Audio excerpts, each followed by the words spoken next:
Merci d'être venu dans cette vidéo. Que le Seigneur vous bénisse. Nous avons vu que le Fils de Dieu vint dans ce monde. Nous avons vu cela ensemble, que le Fils de Dieu vint dans ce monde pour aider l'humanité, et il fit de puissants miracles, des guérisons, des prophéties, des révélations. Il a fait des grandes choses. Il a libéré des gens, il a ressuscité des morts. Il a fait tout cela pour prouver qu'il avait été envoyé par le Seigneur, par le Père, par Dieu le Père. Et il leur enseigna l'amour. Il a enseigné l'amour à l'humanité, aux hommes, et il leur a enseigné le salut divin. Comment nous pouvons être sauvés. Alléluia. Donc Jésus est venu dans ce monde. Il a fait des prophéties. Il a fait des guérisons, des miracles. Il a marché sur la terre des hommes. Il a abandonné son trône au ciel. Il est venu sur la terre. Il a pris la forme humaine. Il a habité parmi les vivants pour montrer aux hommes l'amour de Dieu. Pour montrer aux êtres humains le salut que Dieu leur accorde. Pour montrer qu'il était là pour sauver l'humanité. Donc, dans cette vidéo, par la grâce du Seigneur, nous parlons d'un homme bon et d'une femme mauvaise. Un homme bon et une femme mauvaise. Nous sommes dans, notre étude se porte dans l'évangile de Jean, le chapitre 3. Je lis au nom de Jésus-Christ.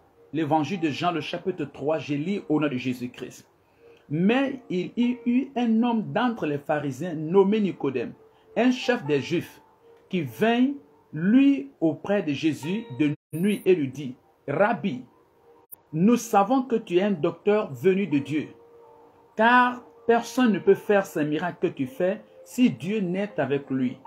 Jésus lui répondit, verset 3, en vérité, je te le dis, si un homme ne naît de nouveau, il ne peut voir le royaume de Dieu.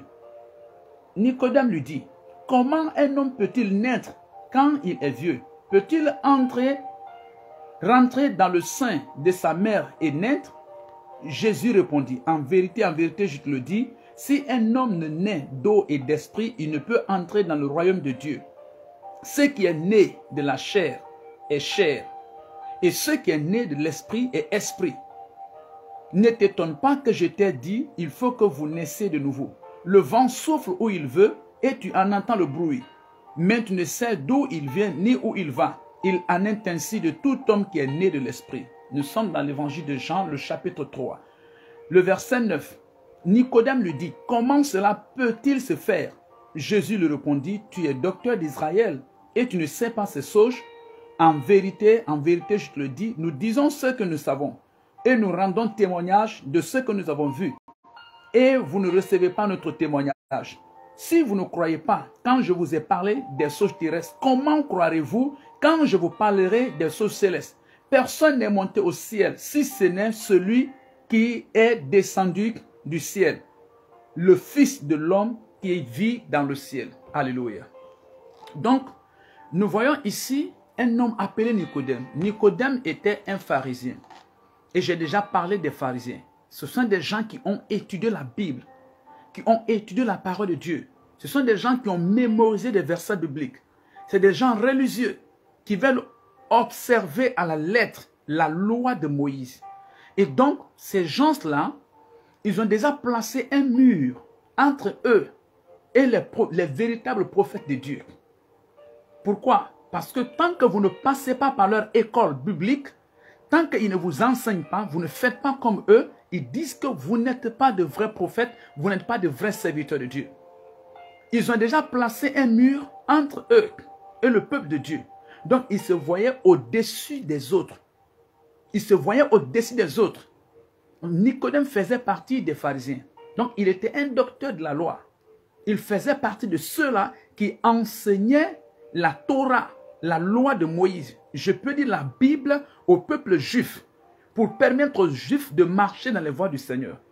Donc, Nicodème n'était pas n'importe qui. Il était vieux, il était âgé et il était un docteur, un enseignant de la parole. Un enseignant de la parole de Dieu.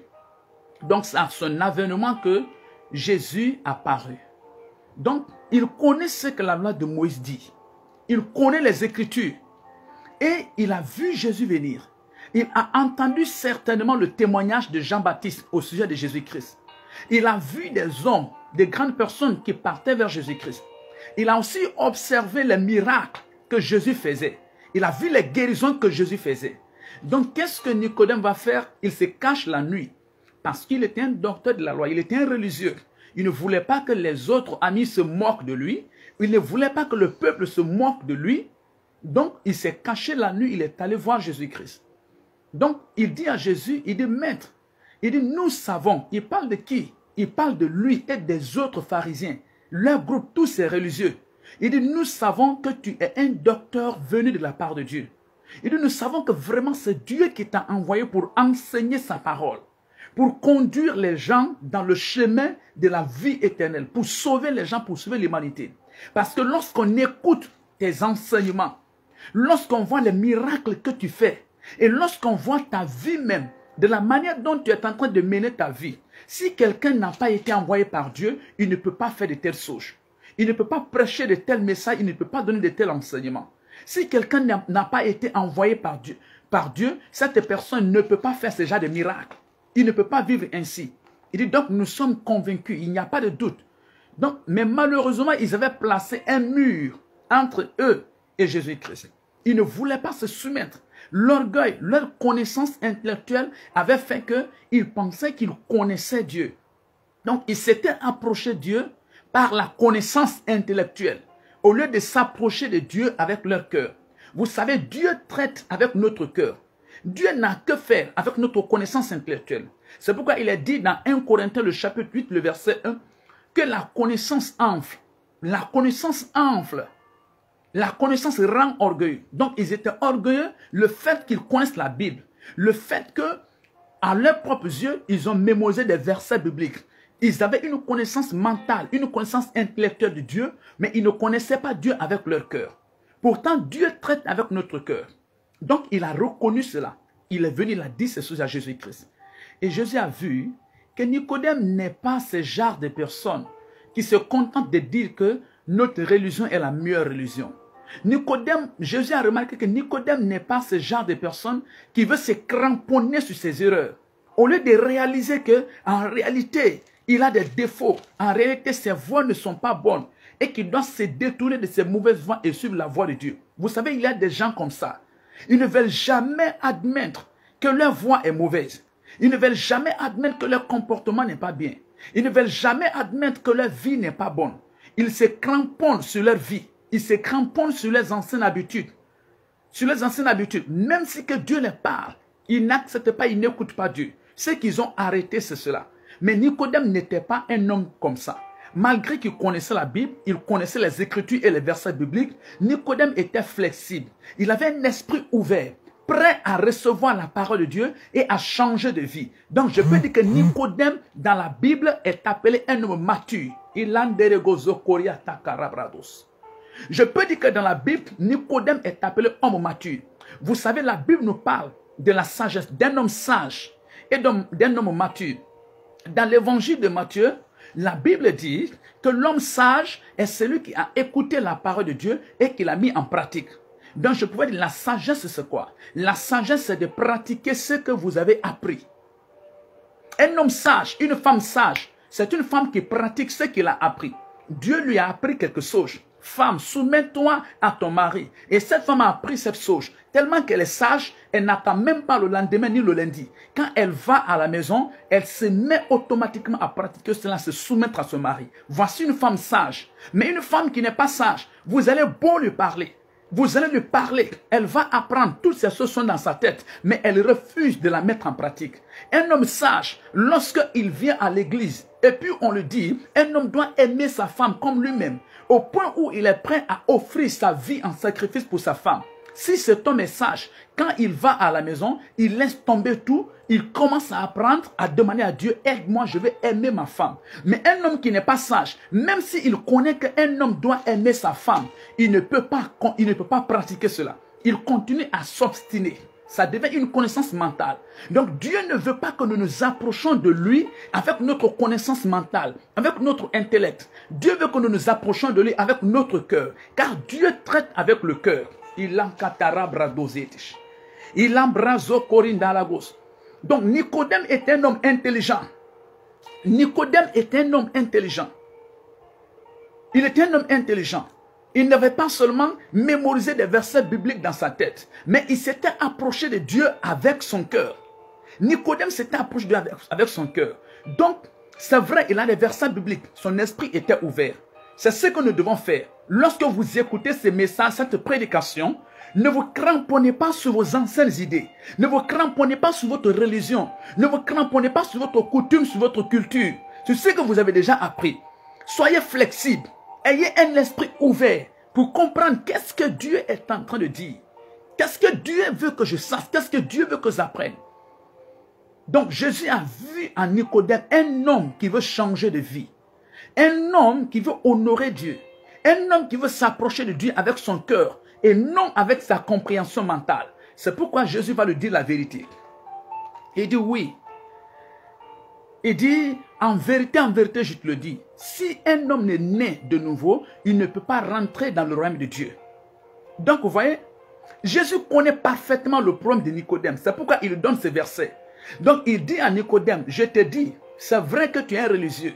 C'est vrai que tu as grandi dans cela. C'est vrai que tu as appris des versets bibliques. C'est vrai que tu es né, ton père est pasteur, ta mère est pasteur. C'est vrai que tu es né dans une famille chrétienne. Je sais, tu as grandi dans cela. C'est vrai que tu enseignes même la parole de Dieu aux gens. Mais Jésus connaît le problème de Nicodème. Il sait que Nicodème est un religieux. Et les religieux, ils pensent que comme ils n'ont pas menti, comme ils n'ont pas volé, comme ils n'ont pas commis d'adultère, de fornication, comme ils n'adorent pas les idoles, à cause de leur propre justice et leur propre droiture, ils iront au paradis. C'est pourquoi Jésus veut laver ça dans sa tête, pour lui faire comprendre que personne n'ira au paradis parce qu'il n'a pas menti. Personne n'ira au paradis parce qu'il n'a pas volé. Personne n'ira au paradis parce qu'il a été juste, parce qu'il a fait ceci. Non. Les hommes iront au paradis seulement parce qu'ils ont accepté Jésus-Christ comme leur Seigneur et leur Sauveur personnel. Les hommes iront en enfer seulement parce qu'ils ont refusé d'accepter Jésus-Christ comme leur Seigneur et leur Sauveur personnel. C'est pourquoi Jésus dit à Nicodème dans l'évangile de Jean, le chapitre 3, le verset 3, nous lisons Jean 3, 3. Il dit, en vérité, je te le dis, si un homme n'est né de nouveau, il ne peut voir le royaume de Dieu. Peut-être c'est votre cas. Vous dites que votre père est imam, votre mère est imam. Vous dites que votre père est pasteur, votre mère est pasteur. Vous dites que vos parents sont catholiques, vous êtes nés catholiques. Et donc, par conséquent, votre nom est écrit au paradis. Ce n'est pas ainsi. Ce n'est pas ainsi. Peut-être que c'est votre cas. Vous dites que bon, moi je ne vole pas, moi je ne mens pas. Moi, je n'ai pas de copine, je n'ai pas de copain. Moi, je n'ai pas insulté quelqu'un, je ne vole pas. Je n'ai pas de fétiche à adorer. Donc, moi, je ne fais pas du mal. Dieu est content avec moi. Non. Non. Non. Même si que vous ne mentez pas, même si que vous ne volez pas, cela ne vous donne pas le ticket du paradis. D'après le principe de Dieu, tous les descendants d'Adam sont des pécheurs. Je vous ai dit que vous êtes un fruit d'Adam. Nous sommes les fruits d'Adam. Or, le fruit des manguiers, ce n'est pas des avocats, ce n'est pas des bananes, ce n'est pas des goyaves. Le fruit des manguiers, c'est des mangues. Un manguier ne peut donner que des mangues. Adam et Ève sont des pécheurs. Ils ont péché contre Dieu, ils ont désobéi à Dieu. Nous sommes leurs fruits, nous sommes leurs descendants. Nous sommes des pécheurs. Nous sommes des pécheurs. Dès le premier jour où ils ont mangé le fruit, Dieu leur avait dit, le jour où vous mangerez ce fruit, vous mourrez certainement. Ça sera sûr, sûr et certain. Vous connaîtrez la mort. Donc le jour où Adam et Ève ont mangé le fruit, leur esprit était mort. L'âme était vivante, le corps était vivant. Comme un animal, comme un chat, comme un poulet, comme un oiseau. Ils ont le corps et leur âme. Ils n'ont pas d'esprit, mais ils vivent. Vous pouvez avoir le corps, vous pouvez avoir l'âme, vous vivez. Et votre esprit est mort. Donc voyez les poulets, vous voyez les poissons, vous voyez les moutons, les bœufs, les chats, les chiens, les lions, ces animaux. Ils ont un corps et une âme, mais ils n'ont pas d'esprit. Ils ont un corps et une âme, mais ils n'ont pas d'esprit. Donc tous les descendants d'Adam, tous ceux qui sont nés d'une femme, tous ceux qui sont nés d'une femme sont des pécheurs. Donc ils sont morts spirituellement. Ils naissent déjà, leur esprit est mort. Des morts nés spirituellement. Physiquement, le corps est là, ils ont une âme, ils vivent, ils respirent. Mais son esprit est mort. Donc, et puisque l'esprit est mort, parce que c'est le spirituel qui engendre le physique. C'est le spirituel qui commande le physique. Comme l'esprit est mort, c'est pourquoi cette mort va toucher plus tard ton âme et ton corps. L'âme va quitter et le corps va pourrir. Parce que l'esprit est mort. C'est une réalité. Dans le spirituel, quelque chose s'est déjà passé. L'esprit est mort. Donc c'est cette mort qui va toucher plus tard votre âme et votre esprit. L'âme va quitter, le corps va pourrir. Donc tous les descendants d'Adam sont des pécheurs. Sont des pécheurs. Ça veut dire que, comme leur esprit est mort, ils sont séparés de Dieu. Ils n'ont pas le droit de vivre avec Dieu. Est-ce que vous pouvez vivre avec un mort dans votre maison? Est-ce que vous pouvez garder un mort dans votre maison? Donc Dieu ne peut pas garder un descendant d'Adam. Maintenant, c'est la raison pour laquelle il a pris la forme humaine. Il est venu dans ce monde. Il a offert un sacrifice. Le sacrifice par lequel les hommes peuvent revivre. L'esprit des hommes peuvent revivre. Et ce sacrifice, c'est Jésus-Christ de Nazareth. C'est Jésus-Christ de Nazareth. Donc, c'est pourquoi Jésus dit à Nicodème, il faut que tu renaisses de nouveau. Nicodème, tu es un descendant d'Adam. Tu es un descendant d'Adam. Même si que tu pratiques la belle religion, la meilleure religion au monde entier, ton esprit est mort. Et la seule chose qui peut donner la vie à l'esprit, c'est Jésus-Christ de Nazareth. C'est pourquoi il dit dans Jean 14, le verset 6, « Je suis le chemin, la vérité et la vie. » Je suis le chemin, la vérité et la vie. Il dit, nul ne vient au Père que par moi. Donc Jésus est la vie de l'esprit. Donc si vous voulez que votre esprit revive, vous voulez que votre esprit revienne en vie, vous devez accepter que vous êtes un pécheur par Adam déjà. Pas parce que vous mentez, vous volez, vous trichez. Parce que vous êtes descendant d'Adam, vous devez admettre cela que vous êtes un pécheur. Et reconnaître que c'est seulement Jésus-Christ qui peut réveiller votre esprit. C'est lui qui peut pardonner ses péchés et communiquer sa vie à votre esprit. C'est pourquoi il dit à Nicodème, dans l'évangile de Jean, le chapitre 3, le verset 3, en vérité, je te le dis, si un homme n'est né de nouveau, il ne peut pas rentrer au paradis. Naître de nouveau, qu'est-ce qui doit naître? Nicodème pensait que c'est le corps qui doit naître. Il pensait que c'est son âme qui doit naître. Il n'était même pas conscient que son esprit est mort. Donc il y a beaucoup d'hommes maintenant sur cette terre, beaucoup de femmes, beaucoup de personnes. Ils ne sont pas conscients que leur esprit est mort. Donc Nicodème pensait que c'est son corps. Donc il dit, est-ce que je dois rentrer dans le ventre de ma mère et renaître? Jésus dit non, non, non, tu dois naître d'eau et d'esprit. L'eau et l'esprit fait allusion à la parole de Dieu. Tu dois écouter la parole de Dieu. La parole de Dieu. Croire en cette parole. Et lorsque tu crois en cette parole, tu acceptes Jésus-Christ comme ton Seigneur, ton sauveur personnel, automatiquement le Saint-Esprit va venir dans ton esprit. Le Saint-Esprit va venir en toi. L'eau de la parole de Dieu va réveiller ton esprit, va ressusciter ton esprit. Ton esprit va réveiller. Ton esprit se réveille. Et lorsque ton esprit revient en vie, tu deviens une personne qui est née de nouveau. C'est pourquoi on parle de la nouvelle naissance, naître de nouveau. Donc, tous ceux qui n'ont pas donné leur vie à Jésus-Christ, comme leur Seigneur et leur Sauveur personnel, ils ont besoin de naître de nouveau.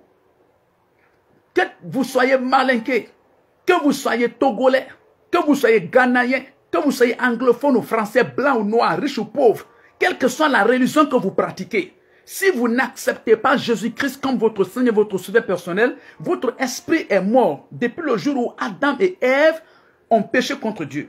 Donc pour que votre esprit revienne en vie, pour être accepté dans le paradis de Dieu, vous devez accepter Jésus-Christ comme votre Seigneur et votre Sauveur personnel.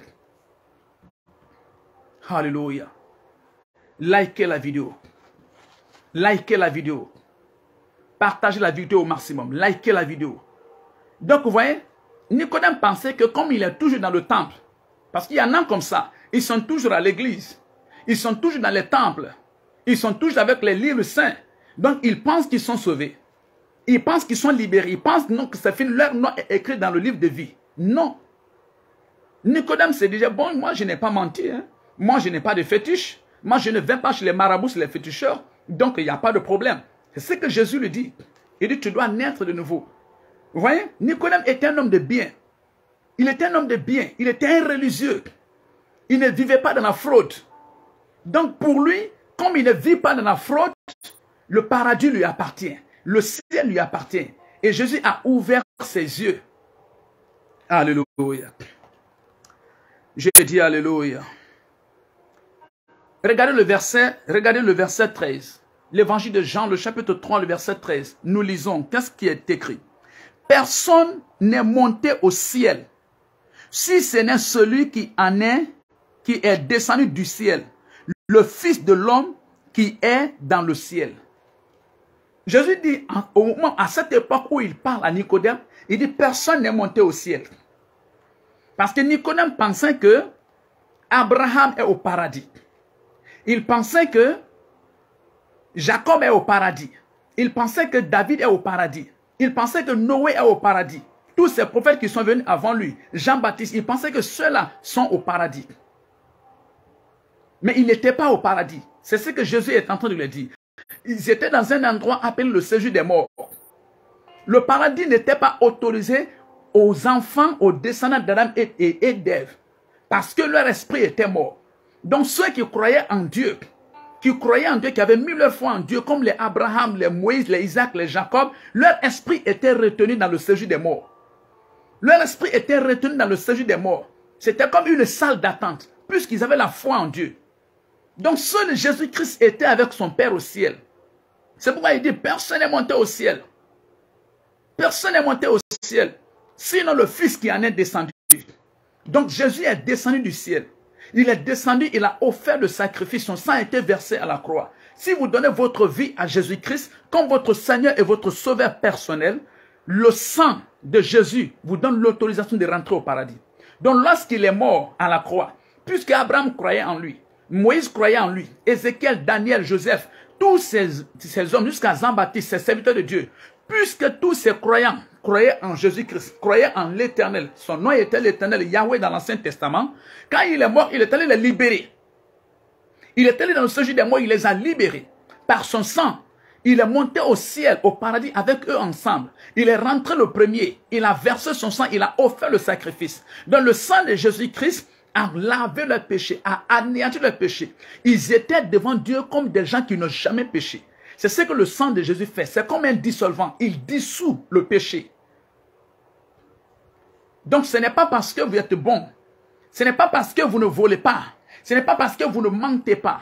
Ce n'est pas parce que vous ne frappez pas quelqu'un. Ce n'est pas parce que vous n'êtes pas contre quelqu'un que vous irez au paradis. C'est parce que vous avez reconnu que vous êtes un descendant d'Adam et d'Ève. Et tous les descendants d'Adam et d'Ève sont des pécheurs. Et donc, si vous donnez votre vie à Jésus-Christ, si vous venez à Jésus, vous l'acceptez comme votre Seigneur, votre Sauveur personnel, Jésus vous accepte. Il vous donne son esprit. Il verse son sang pour vous. Son sang parle pour vous. Son sang vous lave. Son sang lave vos péchés passés, présents et futurs. Tous ceux qui m'écoutent maintenant, parce qu'ils étaient dans cet esprit, ils se disaient, moi je n'ai pas volé, moi je n'ai pas menti, moi je n'ai pas triché, je ne fais pas du mal à quelqu'un, ainsi de suite. À partir d'aujourd'hui, quittez dans ce mensonge. C'est un mur que vous avez placé entre vous et Dieu. Et par ce mur, vous ne pouvez pas voir l'amour de Dieu. C'est pourquoi vous ne voyez pas l'amour de Dieu. Vous pleurez et vous vous lamentez. Qu'est-ce que j'ai fait? Où est Dieu? Dieu n'existe pas. Non, Dieu existe. C'est parce que vous-même, vous avez dressé un mur entre vous et Dieu. Et quel est ce mur? Vous êtes assis quelque part, vous refusez de croire en Jésus-Christ comme votre Seigneur, votre Sauveur personnel.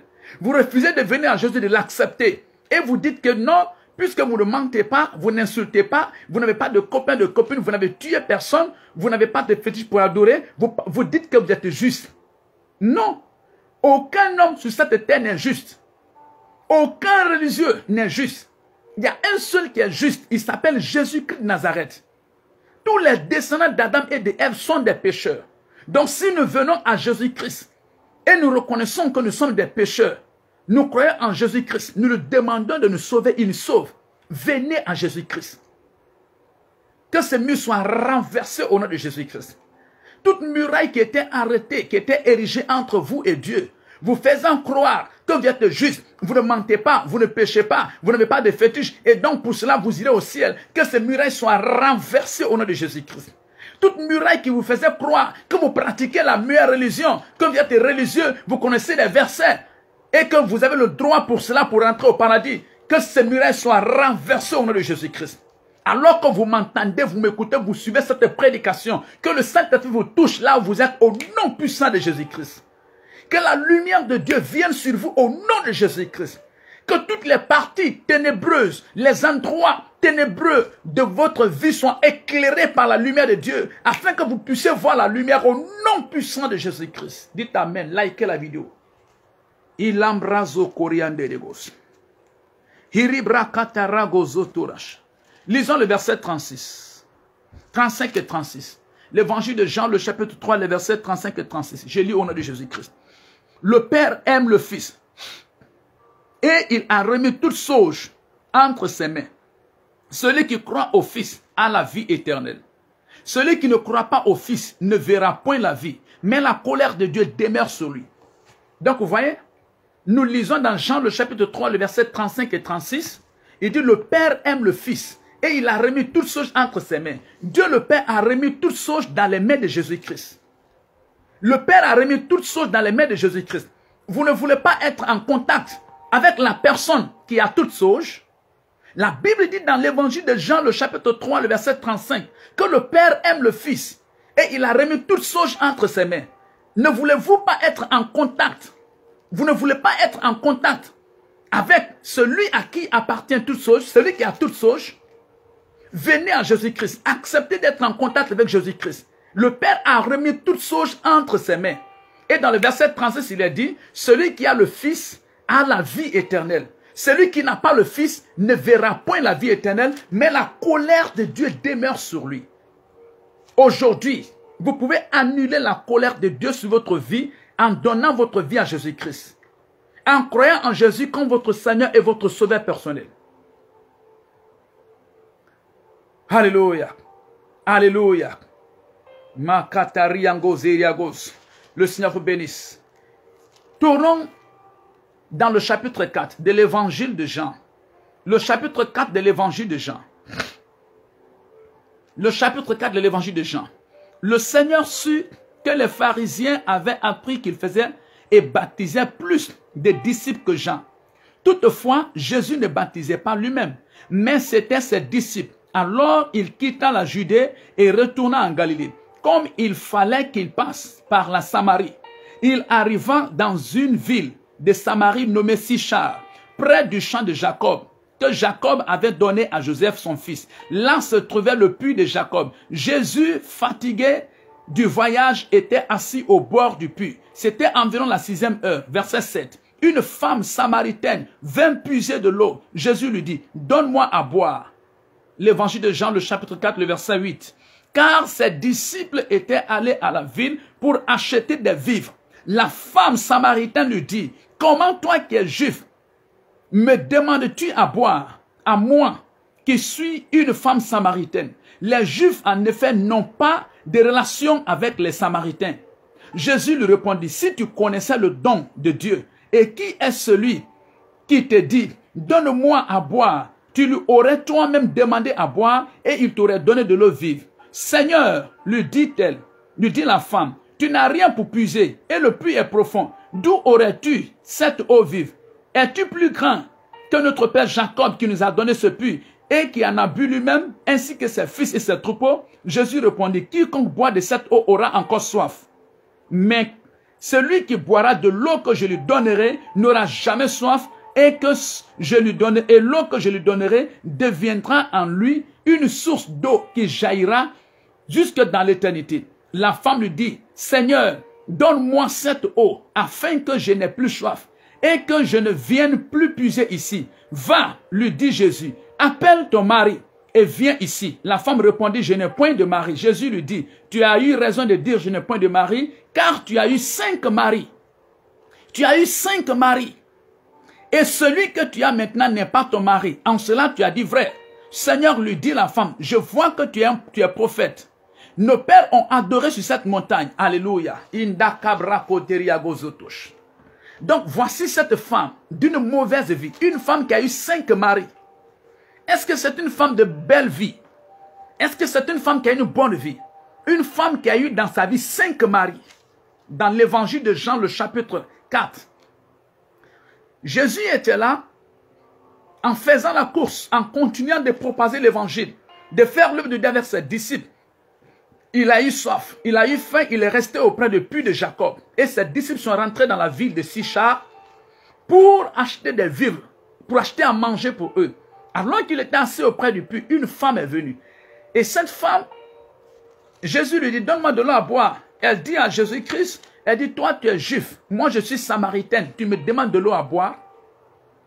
Vous savez, donc la Bible dit, il n'y avait pas de relation entre les juifs et les samaritains.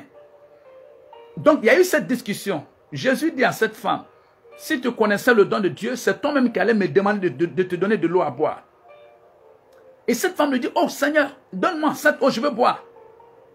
Je veux boire et je n'aurai plus soif. Jésus lui dit, va et appelle ton mari. Et commence à exposer la vie de cette femme. Il commence à dévoiler le péché de cette femme.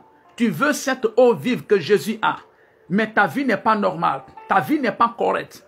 Il faudrait que tu acceptes que tu es un pécheur et que tu viennes vers moi, que je lave ton péché. Il faudrait que tu acceptes Jésus-Christ comme ton Seigneur et ton sauveur personnel.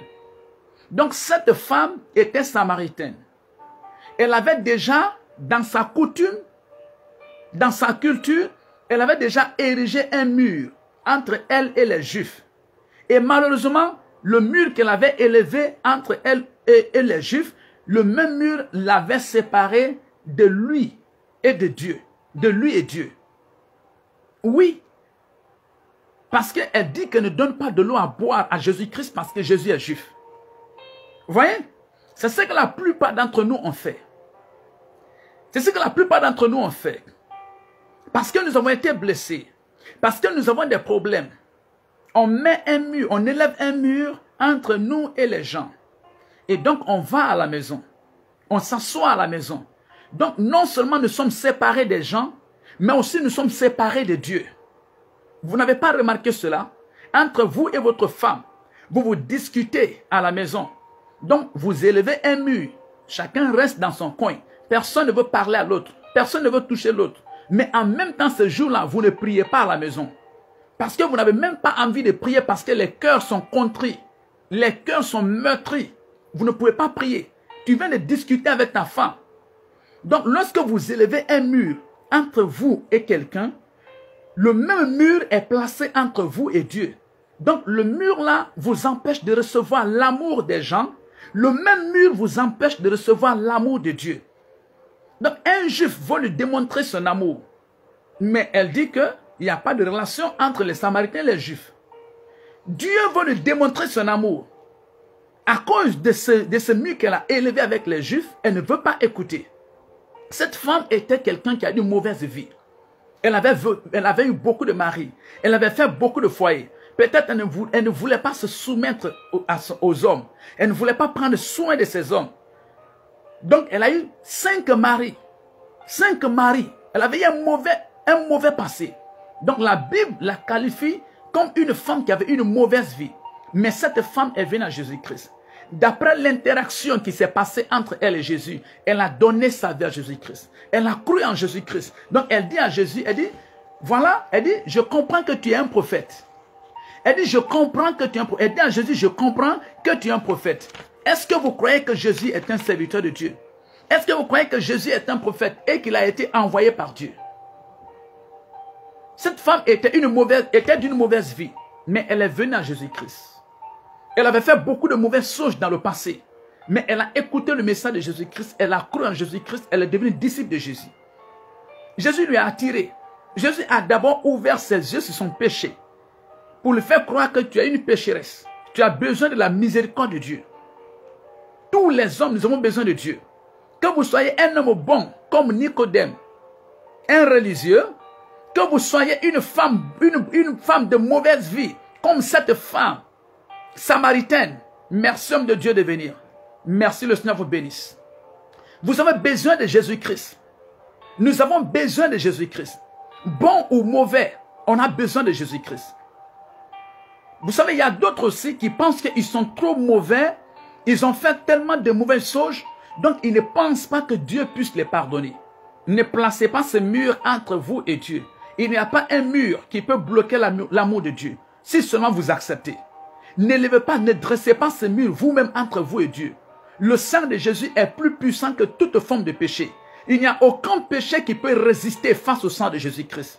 Si vous entendez ces messages, quel que soit le mal que vous avez fait dans votre vie, même si que vous l'avez insulté, vous avez insulté Jésus, même si que vous avez tué des chrétiens, même si que vous avez fait la guerre à l'église, quelle que soit la forme du péché que vous avez pratiqué, si aujourd'hui vous écoutez ces messages, vous croyez en cet enseignement, vous vous repentez, vous donnez votre cœur à Jésus-Christ, Dieu est amour, il va vous bénir, il va vous accepter. Merci, homme de Dieu. Il va vous accepter. Il va vous accepter. Si vous pensez comme Nicodème, que vous êtes un religieux, vous connaissez des versets, vous avez passé votre temps dans les temples religieux, vous pensez que vous êtes dans la meilleure religion, vous dites que vous ne vivez pas dans la fraude, comme Nicodème, vous allez rater le ciel. Malgré qu'il ne vivait pas dans la fraude, Jésus lui a dit, il faut qu'il naisse de nouveau. Il dit, il faut que tu naisses de nouveau. C'est vrai, tu es un bon homme. Tu ne mens pas, tu ne voles pas, tu ne vis pas dans la fraude. Mais ta bonté là, ta droiture là ne peut pas t'amener chez Dieu. Dieu a dressé un principe. Il a dressé un principe. D'après le principe, le bien, le ticket pour rentrer chez lui au paradis, au ciel, c'est accepter Jésus-Christ comme ton Seigneur, ton sauveur personnel. C'est croire au sacrifice de Jésus-Christ. Sans ce principe, nul ne verra Dieu. Personne ne rentrera au ciel. Aujourd'hui, recevez la grâce de Dieu. Recevez la grâce de Dieu. Quel que soit le mal que vous avez commis dans votre vie aujourd'hui, je libère la grâce de Dieu pour vous libérer, pour renverser ces murs, afin que l'amour de Dieu soit répandu sur vous en abondance au nom puissant de Jésus-Christ. Alléluia. Alléluia. Donc, Jésus dit à Nicodème, il dit, comme Moïse éleva le serpent dans le désert, il faut de même que le Fils de l'homme soit élevé, afin que quiconque croit en lui ne périsse point. Dans le désert, le peuple d'Israël avait péché contre Dieu. Ils s'étaient rebellés, ils ont murmuré contre les prophètes, contre les serviteurs de Dieu. Merci, homme de Dieu. Et donc, Dieu s'était fâché. Il a envoyé des serpents pour les mordre. Donc, ils étaient mordus un peu partout dans le désert, dans le camp. Donc, ils se sont retournés vers Dieu. Ils ont crié vers Dieu. Dieu a eu pitié. Dieu a demandé à Moïse de faire l'image d'un serpent en bronze et d'élever ce serpent. Quiconque était mordu dans le camp, dans ce désert, il te suffisait de tourner comme ça et de regarder vers le serpent de bronze, le serpent qui avait été élevé. Et automatiquement, tu étais guéri. Tu ne pouvais plus mourir. Donc Jésus dit, c'est de la même manière, c'était l'ombre de la réalité. Maintenant, je suis la réalité. Je suis la réalité. Je serai élevé à la croix. Je dois mourir à la croix.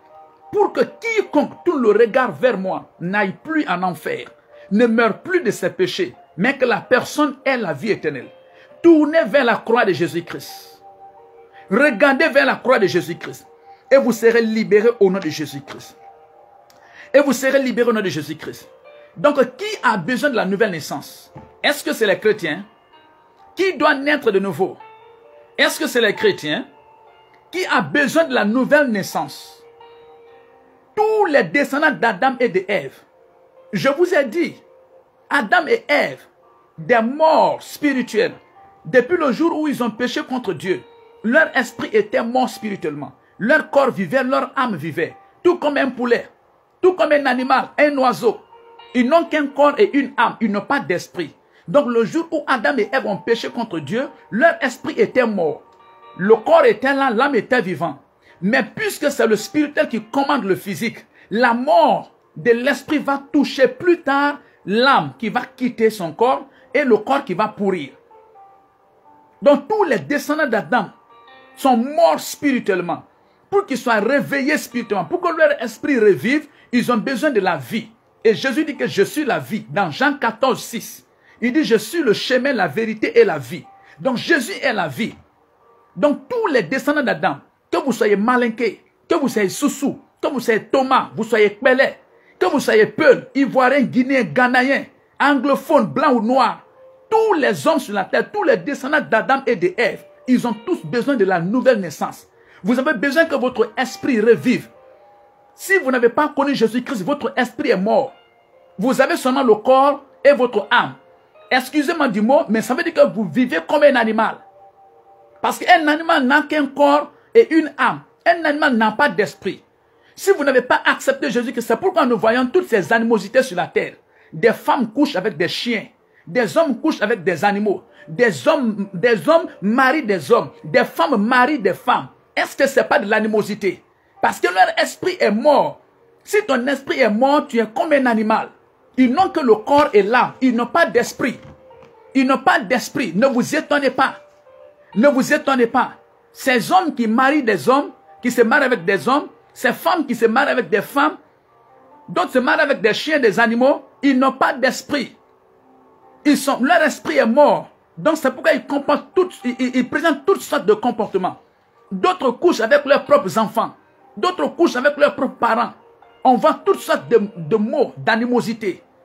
Tout homme qui n'a pas donné sa vie à Jésus-Christ comme son Seigneur, son Sauveur, il n'a pas d'esprit. Il est comme un animal. Il n'a que le corps et l'âme. Donc pour que votre esprit puisse vivre et que vous ne vivez pas comme un animal, mais comme un être humain, comme une personne originale que Dieu a créée, vous avez besoin d'accepter Jésus-Christ, de donner votre vie à Jésus comme votre Seigneur et votre Sauveur personnel. Donc vous avez besoin de naître de nouveau.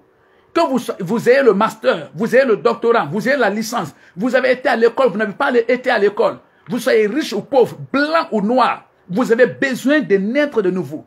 Tout le monde a besoin de naître de nouveau. C'est-à-dire que tout le monde a besoin de se mettre en genoux, d'accepter Jésus-Christ comme son Seigneur et son Sauveur personnel. Tout le monde a besoin d'inviter Jésus-Christ dans sa vie et d'obéir à Jésus-Christ. En le faisant, le Seigneur vous bénisse au nom de Jésus-Christ. Il a kataragos. Il a nderegos otori katash. Donc Dieu a envoyé Jésus-Christ pour sauver le monde. Dieu a envoyé Jésus-Christ pour sauver le monde. Et Jean-Baptiste lui-même qui était venu avant Jésus-Christ, il voulait que tous suivent Jésus. C'est pourquoi il a indiqué Jésus. Dans l'évangile de Jean, le chapitre 2, le verset 29, il dit, voici l'agneau de Dieu qui ôte le péché du monde. Donc je vous indique l'agneau de Dieu. Jésus-Christ est l'agneau de Dieu qui lave vos péchés, qui neutralise le péché et qui fait revivre votre esprit. Recevez cette grâce au nom de Jésus-Christ. Recevez cette grâce au nom de Jésus-Christ. Ma kataragozotosh. Ilan kataragos. Quiconque croit en Jésus-Christ a la vie éternelle. Quiconque croit en Jésus-Christ a la vie éternelle. Et cette femme samaritaine a demandé à Jésus, donne-moi de l'eau vive. Donne-moi de l'eau vive pour que je n'ai plus soif. Vous avez soif. Votre cœur a soif. Votre âme a soif. C'est pourquoi vous êtes à la recherche des sauges, de quelques sauges. Vous trouvez l'argent, vous constatez que ce n'est pas ça. Vous trouvez la voiture, vous constatez que ce n'est pas ça. Vous trouvez la femme, vous constatez que ce n'est pas ça. Vous sentez qu'au-dedans de vous, votre cœur a besoin de quelque chose. Votre âme cherche quelque chose. Votre âme a soif de quelque chose. Votre âme a soif de Jésus-Christ. Votre cœur a soif de Jésus-Christ. Jésus-Christ va vous donner le Saint-Esprit. Votre esprit va revivre et vous n'aurez plus jamais soif. C'est pourquoi cette femme demande à Jésus-Christ, donne-moi de l'eau vive. Elle voulait de l'eau vive. Est-ce que vous pouvez demander de l'eau vive à Jésus-Christ maintenant? Vous qui me suivez. Est-ce que vous pouvez vous mettre en genoux quelque part et demander au Seigneur Jésus-Christ, comme tu as donné de l'eau vive à cette femme samaritaine, cette pécheresse qui est venue à toi, malgré ses péchés, tu lui as accepté, tu lui as donné de l'eau vive. Donne-moi de l'eau vive, Seigneur Jésus-Christ, et il vous donnera au nom de Jésus-Christ. Recevez de l'eau vive au nom de Jésus-Christ. Christ savait qu'il mourrait. Le Fils de Dieu, il connaît le cœur des hommes. Il a kataragozotosh. Quiconque croit en Jésus-Christ sera sauvé. Celui qui accepte Jésus comme son Seigneur et son Sauveur sera libéré. Que le Seigneur vous bénisse. Que le Seigneur vous bénisse. Donc ne dites plus, non, l'affaire d'église, ça ne m'intéresse pas. L'affaire de Jésus, ça ne m'intéresse pas. Je ne vole pas, je ne mens pas, je ne triche pas, je ne suis pas la femme de quelqu'un, je ne fais pas de mauvaises choses, je ne prends pas de mauvais comportements, je n'ai pas de fétiche à adorer. Ne dites plus ça. Nicodème ne faisait pas ces sauges. Il était un religieux. Nicodème était un religieux. Il était un homme sans fraude. Il ne mentait pas, il ne volait pas, il ne buvait pas, il ne fumait pas, il ne se droguait pas. Mais il n'était pas né de nouveau. Son esprit était toujours mort. Ce n'est pas parce que tu ne voles pas que ton esprit va se réveiller, ton esprit va revenir. Ce n'est pas parce que tu ne mens pas que ton esprit va revivre. Non. Son esprit était toujours mort. Et Jésus lui a dit, il faut que tu naisses de nouveau. Tu as ces versets bibliques dans ta tête, tout et tout. Tu es religieux, mais ton esprit est mort. Ton esprit doit revivre. Tu dois croire en Jésus-Christ. Donc, acceptez Jésus-Christ. Je veux prier pour vous, pour que votre esprit revive. Et si vous avez mené une vie mauvaise dans votre vie, au point où vous vous dites que Dieu ne peut plus vous accepter, donc vous continuez de faire le mal, je vous annonce que Dieu peut vous accepter. Dieu vous accepte, il est amour. Prions. Seigneur, merci pour ton enfant. Merci pour ta grâce, merci pour ta faveur. Je prie pour lui. Comme Nicodème, attire-le à toi, Saint-Esprit de Dieu. Et donne-lui la vie afin que son esprit vive de nouveau au nom puissant de Jésus-Christ. Je prie, Seigneur, pour ta fille, pour ton fils, pour ton enfant, qui a mené de mauvaises vies et qui pensait que tu ne peux plus lui pardonner. Pardonne ses péchés comme tu as pardonné cette femme samaritaine et attire-le plus à toi. Communique-le ton amour. Bénis le Seigneur. Tu as dit, celui qui croit au Fils a la vie éternelle. Merci mon Dieu. Communique-le ta vie. Répétez cette prière après moi. Si vous voulez donner votre vie à Jésus-Christ comme votre Seigneur et votre Sauveur personnel. La Bible dit dans Romains 19 que si nous confessons, si tu confesses de ta bouche le Seigneur Jésus-Christ et si tu crois dans ton cœur que Dieu l'a ressuscité des morts, tu seras sauvé. Donc répétez cette prière après moi. Dites Seigneur Jésus-Christ, je crois de tout mon cœur que tu es le Fils de Dieu. Tu es mort à la croix pour le pardon de mes péchés. Je suis un pécheur descendant d'Adam et d'Ève. Sans toi, mon esprit est mort et je ne peux pas voir le paradis. Mais aujourd'hui, j'ai entendu parler de toi. Je t'accepte. Je te donne ma vie. Sauve-moi. Donne-moi, Seigneur, l'eau vive, afin que je n'ai plus jamais soif. Lave-moi tous mes péchés. Lave-moi, nettoie tous mes péchés par ton sang. Et accepte-moi comme ton enfant. Aide-moi à vivre comme un enfant de Dieu. À partir d'aujourd'hui, accrois ton amour dans mon cœur. Au nom puissant de Jésus-Christ. Au nom de Jésus-Christ. Le Seigneur vous bénisse. C'était votre frère, l'évangéliste Martin Théa de la mission évangélique Amour de Christ. Le Seigneur vous bénisse puissamment. Shalom, shalom. Je bénis l'homme de Dieu, Mamie, Vincent. Le Seigneur vous bénisse. Et tous les serviteurs de Dieu, tous les auditeurs, toute personne que Dieu a touché de suivre cette vidéo, d'entendre ce message. Je prie que le Saint-Esprit continue de répandre son amour dans votre cœur et de vous fortifier, de vous conduire dans la lumière au nom puissant de Jésus-Christ.